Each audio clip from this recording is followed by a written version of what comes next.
marquant pour moi a été d'abord cette rencontre avec Pierre-Marie. Nous avons fait connaissance après que j'ai pris des fonctions et il nous a semblé évident qu'on devait aller plus loin et notamment peut-être avoir une organisation de conférences en commun. Et ce temps de la pandémie a été aussi un révélateur.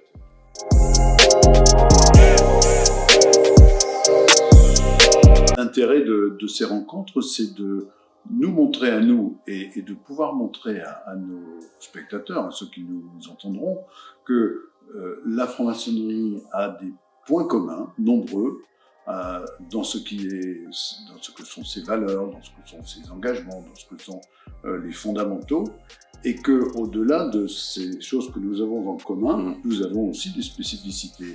Et l'intérêt de ces rencontres, c'est de montrer à la fois les points communs et les spécificités de chacun.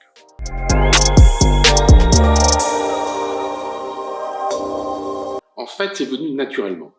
On ne s'est pas posé tant de questions que ça, et c'était une valeur importante qui était la valeur de l'humanisme.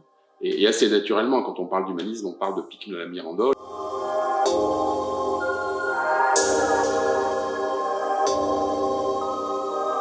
En même temps que le sujet sur tout ce qui concerne l'homme et sa place dans la nature est quelque chose à la fois de contemporain, d'une préoccupation d'aujourd'hui, mais c'est aussi quelque chose qui, depuis l'origine de la pensée et de la philosophie, est au cœur des réflexions qu'on a eues de Platon à Aristote, ou qu'on a eues ensuite chez Pascal, chez Descartes, ou au siècle des Lumières. La place de l'homme dans la nature, le fait qu'il est ou non maître et possesseur, ce que disait Descartes, et le fait qu'aujourd'hui on se rende compte qu'il y a à réfléchir sur ce que nous sommes et ce que nous avons à faire au sein de notre environnement, notre écosystème, c'est quelque chose d'important. Oui. Et d'autant plus que c'était intéressant de faire ce parallèle entre cette situation vécue du temps de Pic Mirandole, de ce qui s'est passé à cette époque-là, qui était une époque fabuleuse de construction, cette relation au monde et à la nature, et comment nous vivons, nous, la relation au monde et à la nature. Le sujet s'imposait naturellement.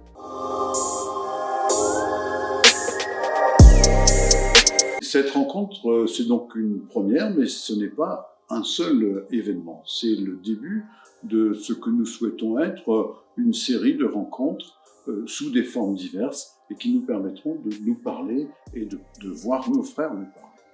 Et c'est vrai que la première, ça a été faite à l'invitation de Pierre-Marie dans votre grand temple.